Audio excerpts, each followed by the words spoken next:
I'm Dave Cawley, investigative journalist and host of the podcast Cold. Don't miss Cold's new Season 3, where I look into the unsolved disappearance of Cherie Warren, a woman last seen leaving her job at a Salt Lake City office in 1985. Police cast suspicion on Cherie's estranged husband and boyfriend, but never made any arrests or recovered Cherie's remains. Find Cold Season 3, The Search for Cherie, anywhere you get your podcasts.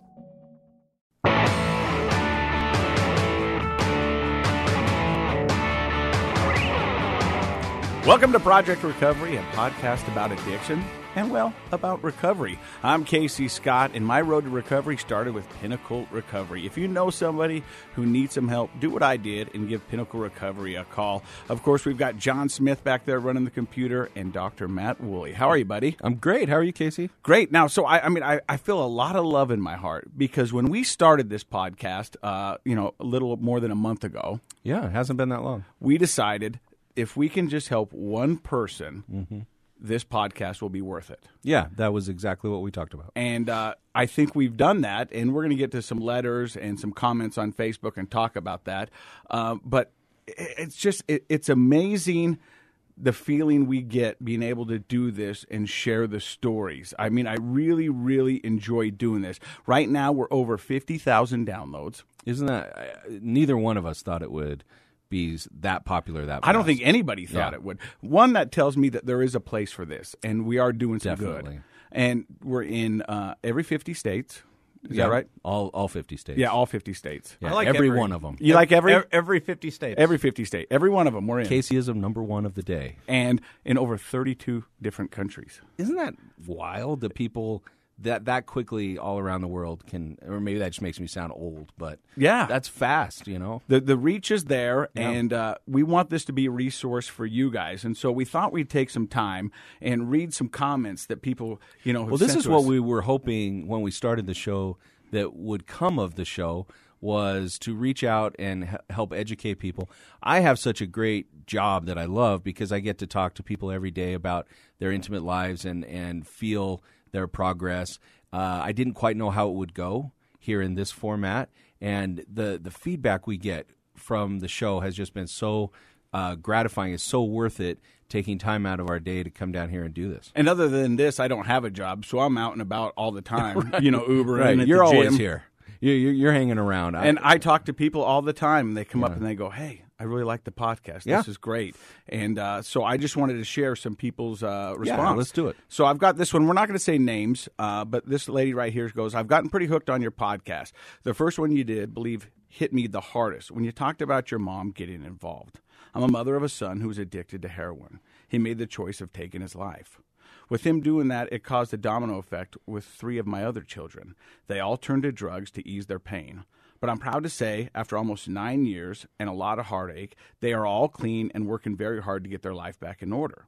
As a mother, I know I went through a lot of guilt, what I did, what I didn't do, and I just want to let you know that I'm thankful for this podcast. A lot of people have told me that it's not a disease. It's a choice.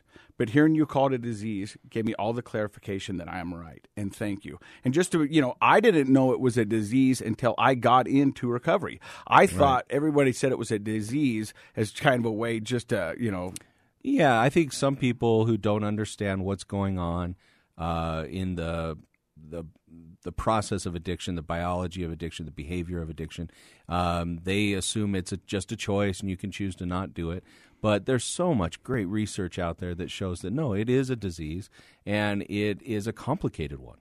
And that's what we're trying to do on this podcast is address this and give people options in the recovery world. What makes me so happy about that letter, email that she sent in, is that we helped her see it from a different point of view, and that's freeing for her, I hope. It sounds like it is, where she's had, gosh, can you imagine being in her position, having a child with the disease of addiction, in her words, take his own life, and then have 3 other children start to go down that road of using drugs.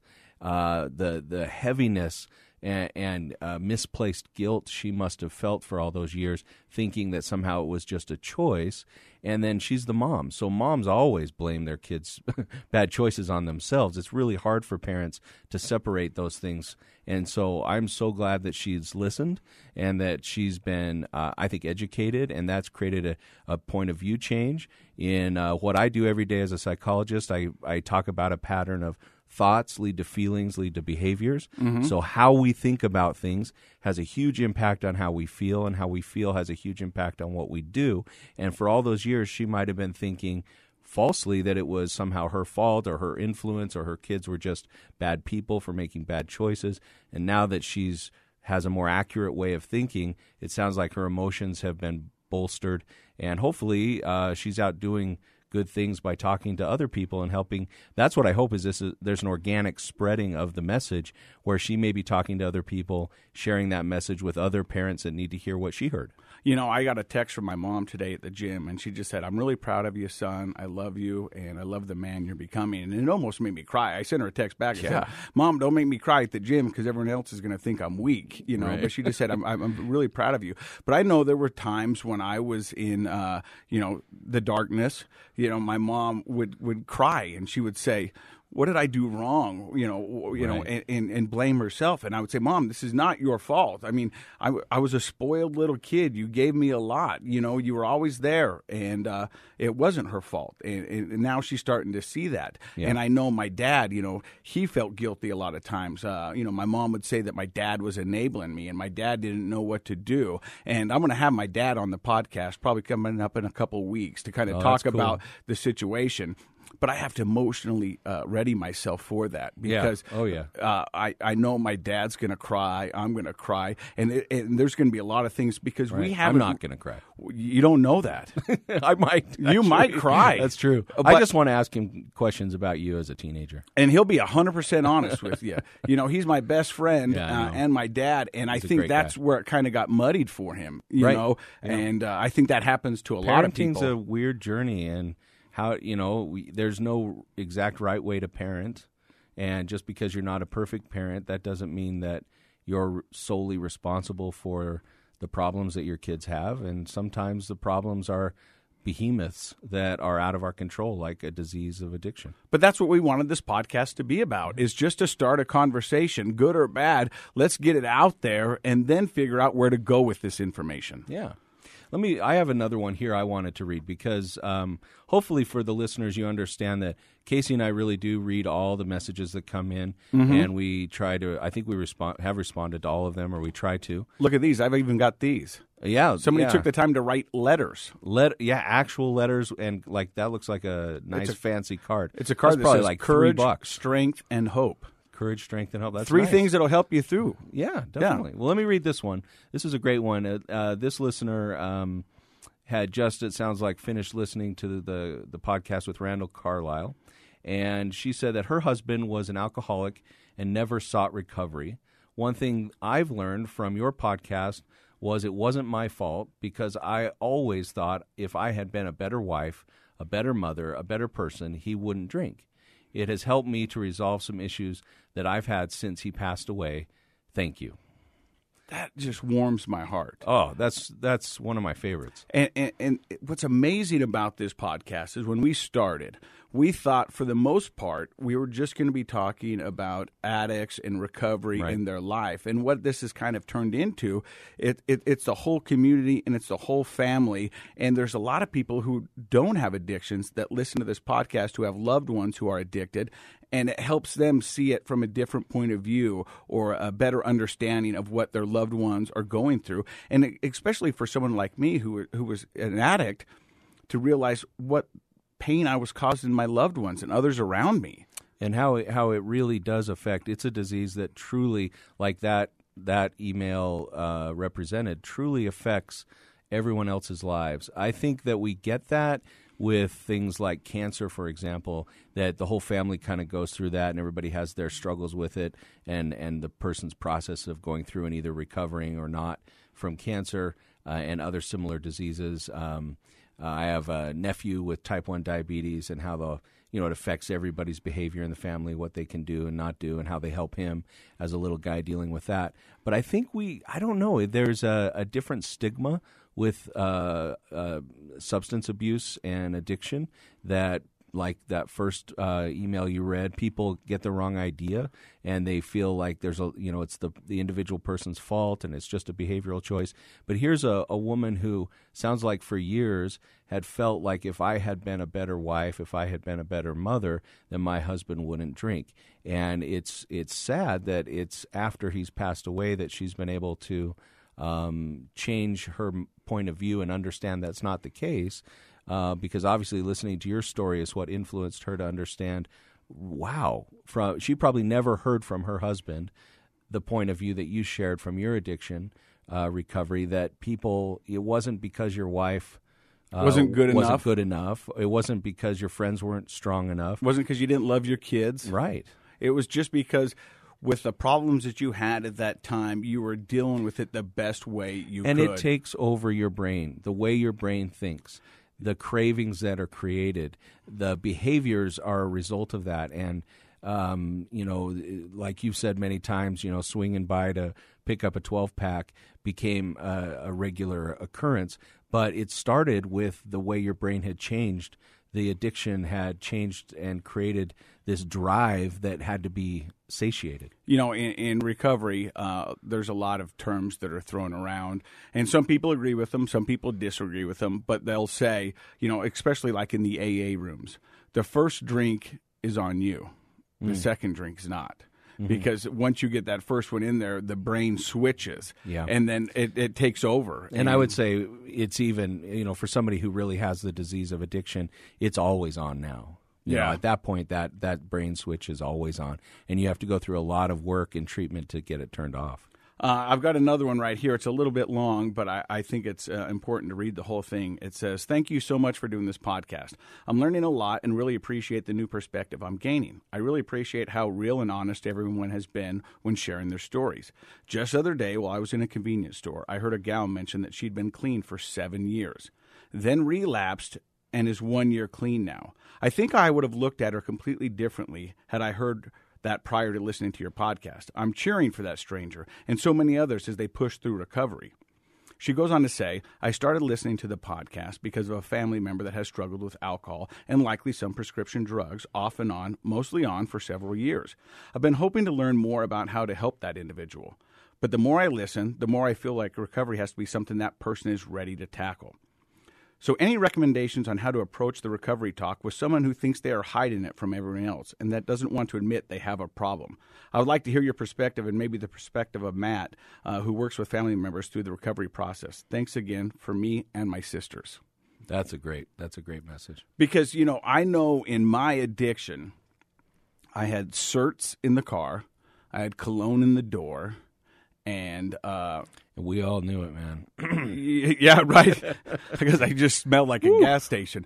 But that was the thing, is that I thought that I was getting it over on everybody. Yeah. I mean, I thought that nobody knew. And little did I find out later, after I went through rehab and started doing this, I had people call me and go, "Yeah, I would talk to you and I could smell alcohol in your breath. I just didn't know what to do or didn't know what to say." Yeah, I think that's her question. How do you talk to somebody? And I think that's what we kind of want to address here, is that, yes, that person needs to want the recovery for themselves. I feel truly that's the only way recovery works. You can't do it for anybody but yourself. Agreed. But that's not to say that you can't have a conversation and go, "Hey, look, we see the cracks in the dam. We smell the alcohol at 12 o'clock on a Friday. Mm-hmm. You might have a bigger problem than you think. And maybe by bringing that attention to them, they might really start to see that it's unraveling pretty bad." I think, yeah, for sure.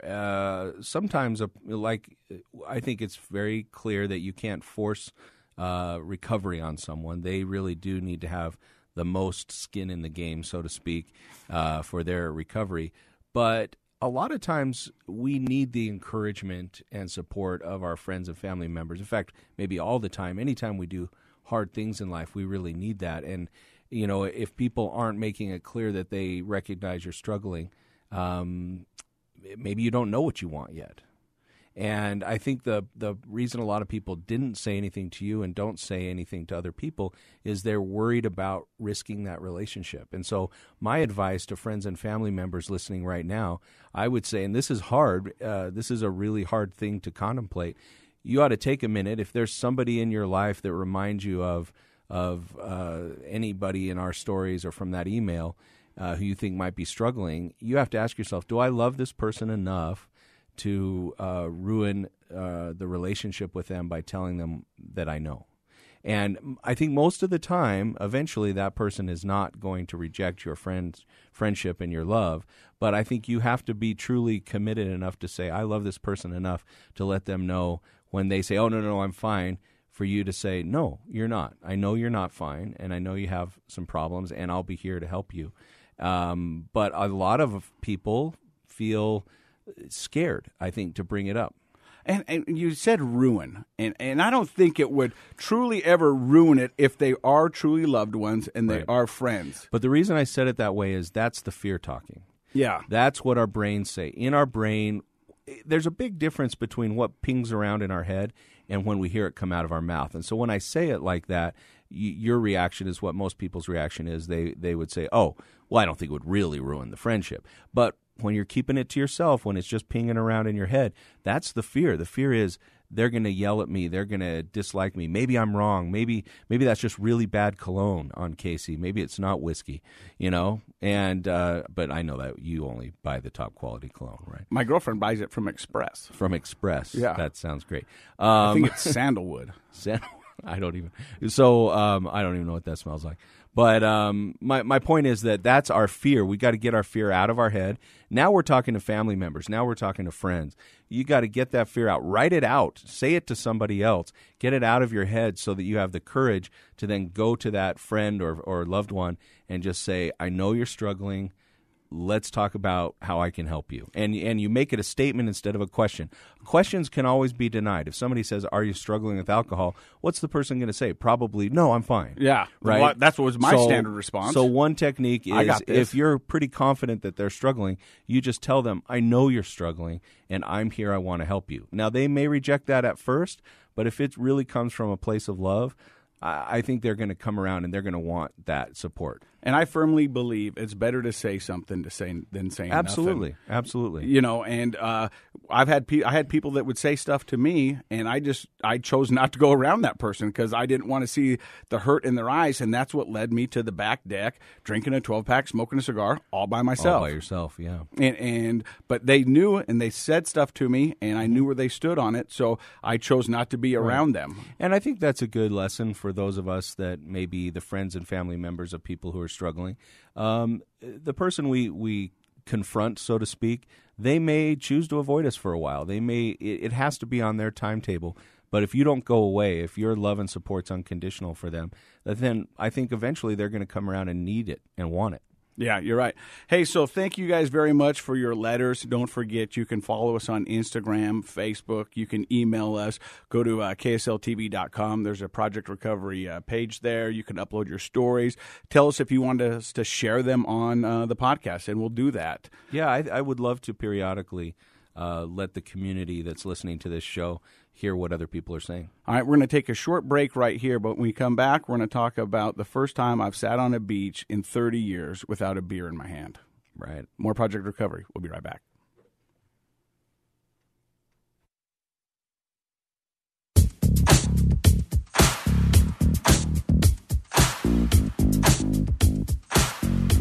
So there I am, sitting on a beach. How did you get to the beach? Because I think there's another big thing you did for the first time sober on this trip. You didn't drive, did you? No, I didn't drive. I don't have a license till October 3rd, 2020. You didn't longboard. No, I flew. You flew. And we were talking that, was this the first time you've gone on a flight without having a drink? The first time I've flown sober in probably 25 years. Yeah. Oh, I bet. It used to be I would go to the airport. I'd go there with plenty of time ahead. And I'm not afraid of flying. It was something that I just did. So I would get to the airport. Well, it's all there. I mean, you have the bars in the airport. And There's more bars in the Salt Lake City airport than there are in town. Probably, yeah. And you get there. You have to get there early now. Mm-hmm. So you get there and you don't have much to do, and you don't, So I go to the bar and I get breakfast, and I order a beer, and they always come back and go, would you like a shot for $3 extra? Yes, I would say. Yes, I do. Breakfast of champions. And so then I would drink. With your Wheaties? Yeah, I'd drink a beer and have a shot and eat my breakfast. And then I'd look at the clock and I'd go, I got 20 minutes. That means I can have another. And I'd have another. And then I'd get on the airplane and the lady would come by. Can I get you something to drink, Mr. Scott? And I'd say, yes, I would like a beer. You know what? It would be nice if I could have two. You know what, Mr. Scott? We'll get you two. But they'll give everyone 2 beers if you ask them. You have to pay for them. But so that became the norm for me. Anytime I would fly half cocked. Yeah. And by the time you got to your destination. And so, me and my girlfriend and a group of 10 of us are going down to San Diego, staying in Mission Beach, rented a place. And this is, Did you go to rail and rent a surfboard? No, I didn't. Have you ever surfed? Yeah, not very well. No, it's hard. It's really hard. Yeah, and I wasn't ready to go out there and give it a shot. I taught my kids through YouTube how to surf. So we were staying right across from that roller coaster on Mission Beach, yeah. Mission Beach. Yep. And so we go to the airport, and I'm getting a little tingly. There's still stuff in my recovery that I'm doing for the first time. Although I'm over 250 days without a drink, there's certain things that you don't do all the time. So I've had a few people ask me, it doesn't seem like it's been that hard for Casey. Now, and I'll tell you what I've told them, and you can disagree with me. Casey, so we talk about people's personalities. Some people are kind of pessimists. Some people are optimists. You're an optimist. Ever since I've known you, your job requires you to be happy and jokey, but you're an optimist. You're like, we can do it. That's one of the fun things about being your friend and being around you is you have this upbeat, optimistic personality. And so what I've told people is I've said, that's the way Casey deals with his recovery is using his optimism. That's a natural quality he has, but it hasn't always been easy. No, there's a lot of times where it's miserable. And so, like, for example, last night, I've got my kids, and I go to the fridge, and there's no milk.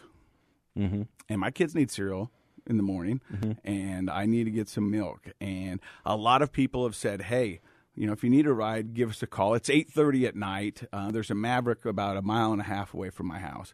And I didn't want to call anybody. I just didn't want to bother them. And so I was like, I'm just going to take my daughter's bike. She's got this beach cruiser, this orange one, and it's 2 sizes too small. And Tell me it's got a basket on the front. No, but I got a lot of people on Instagram saying you should get a basket on that or one of those kids thing and go shopping. And I told my daughter, I said, I'm going to be back. I'm going to go get milk. And she goes, no, Dad, don't go. And I go, and she was just nervous because I was driving her bike, at 8:30 at night.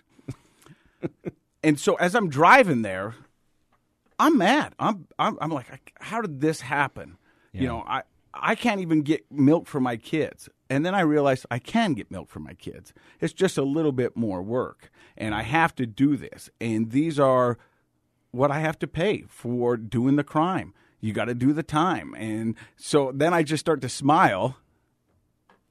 And I start to smile, and then I start laughing. And then I start thinking to myself, I was like, I'm going to make an Instagram out of this. So I do an Instagram. I show the bike. I show the milk up on the seat. And then I must have missed it. I Google Queen's bicycle, and I play that. And I go, when your kids need milk and you don't have a license, time to ride a bike. And so that's what I mean.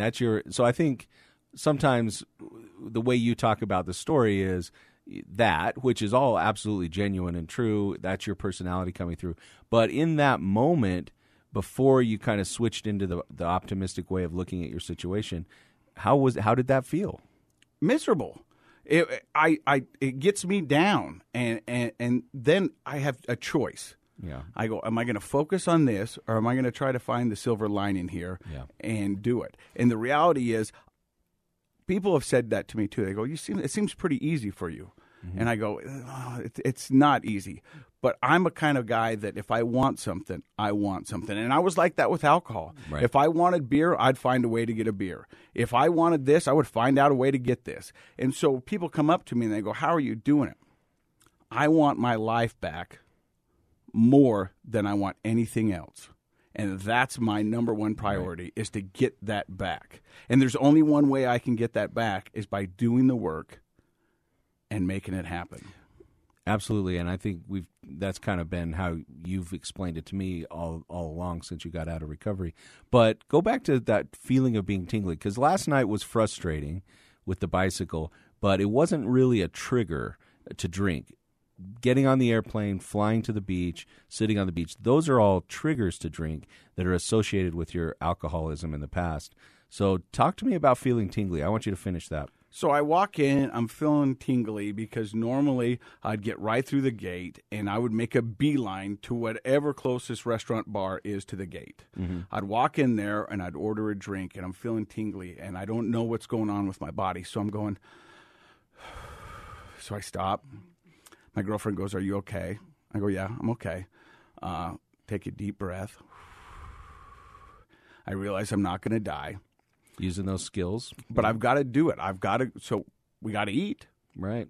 So I go to a restaurant bar. Could have gone to the Burger King. I don't like Burger King.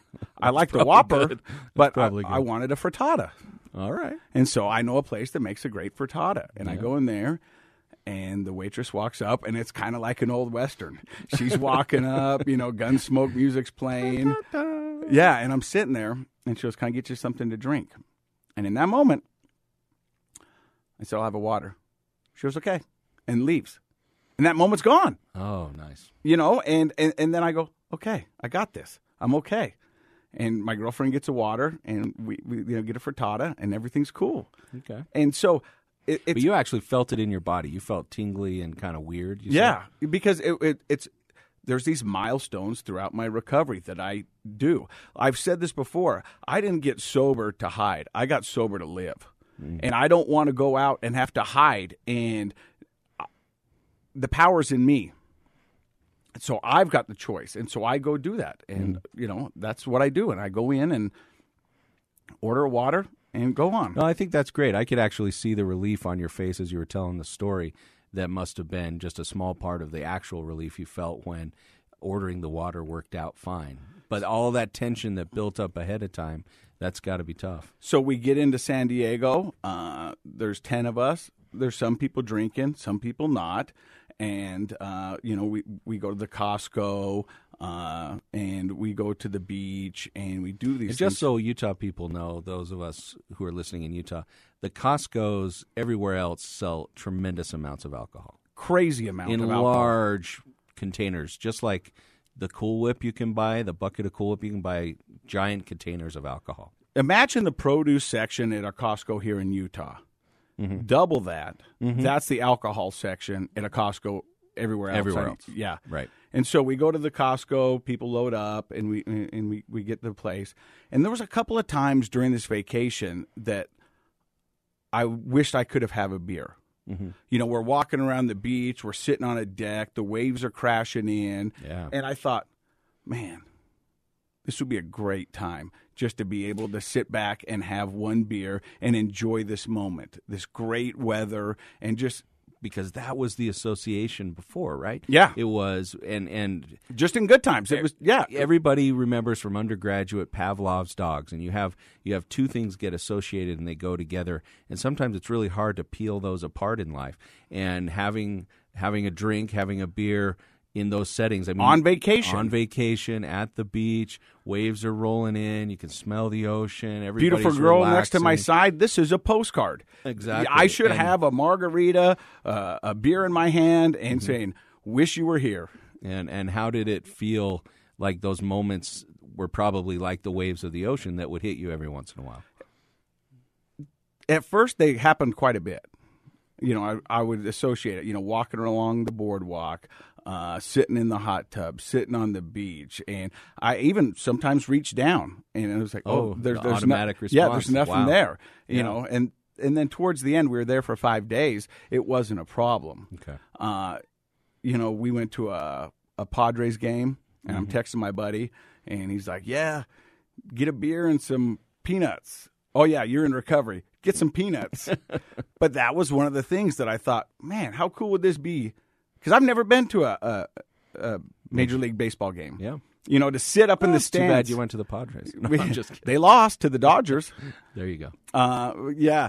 But so sitting up there going, man, this would have been great, been able to have a beer and some peanuts. Yeah, that association's hard to break after 20 plus years. But the reality is I had peanuts and still had a great time. There you go. And that extinguishes that. I mean, the more you do that, the more you order a water or have a soda or just enjoy the moment without the alcohol, over time, we start to diminish that association. But the next time you go back and do the same thing, you might still have some of those cravings. I think I might have them for the rest of my life. Yeah, it's very possible.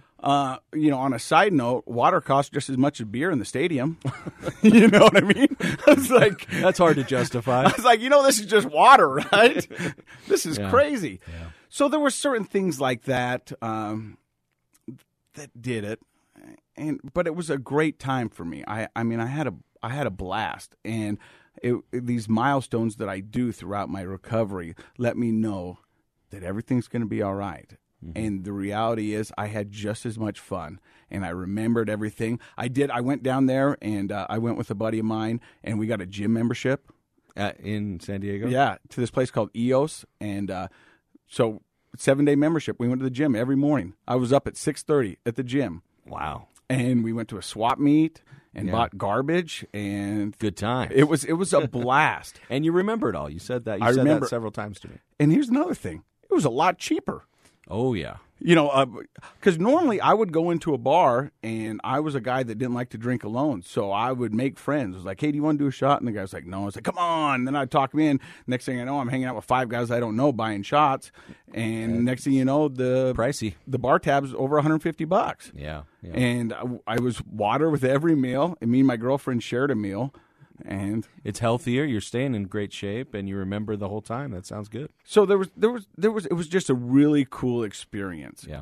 So I guess to get back on point, it hasn't been easy for me, but it hasn't been hard. It's just been what it's been. And there's moments that they're really tough, and there's some days that are really good. Yeah. Well, I think as somebody who's your friend, and we talk about this off the air, I know that you've had hard moments, and I know that your optimism makes it difficult for you to say it's been hard, and because overall you've been successful, and you have this tremendous capacity to look back on a week like that and really notice the positives. And I would encourage everyone who's listening to try to tap into their own optimism, that power of optimism. If you are struggling yourself, or if you have a family member that's struggling, trying to be optimistic, focusing on the positive events, that gives you real energy that can see you through to the next time that you need it. You know, I truly believe it's about perception and what you believe and where you want to focus your energy. And life is too short for me to focus on the mistakes I've made. Now, I'm not to say you shouldn't learn from your mistakes and try not to do them again, but there's good out there. If you focus your energy on that and move towards that, it makes it a little bit That's easier. essential. Yeah, it makes it a little bit easier. So I think from the bottom of all of our hearts, John Smith, Matt Woolley, and me, we want to say thank you very much for inviting Project Recovery into your, if I could say that right, inviting Project It was Recovery. really close. Was it? You almost had it. Inviting Project Recovery you into go. your cars, your phones, your computers, and we do want to start a conversation, and I think we are, and keep the letters coming. We love you. We mean it. Dr. Matt Woolley, any thoughts? Be positive. Be optimistic. It's very powerful. John Smith? Leave us a review and rate us. I love and it. like us on Facebook. Don't forget, my road to recovery started with Pinnacle Recovery. If you know somebody who's suffering, please reach out to them and maybe have them call Pinnacle Recovery. They're a great place. Project Recovery is a KSL podcast. If you wouldn't mind, you like the podcast, tell somebody about it, subscribe, rate it, and review it.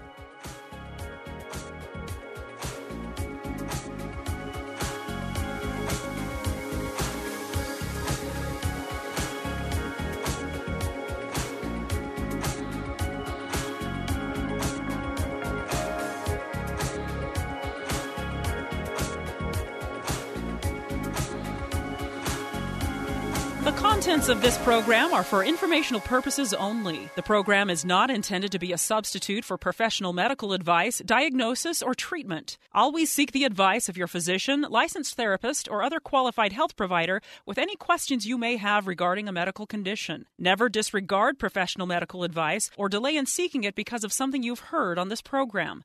KSL does not recommend or endorse any specific tests, physicians, products, procedures, opinions, or other information that may be mentioned on the program. Reliance on any information provided on the program is solely at your own risk.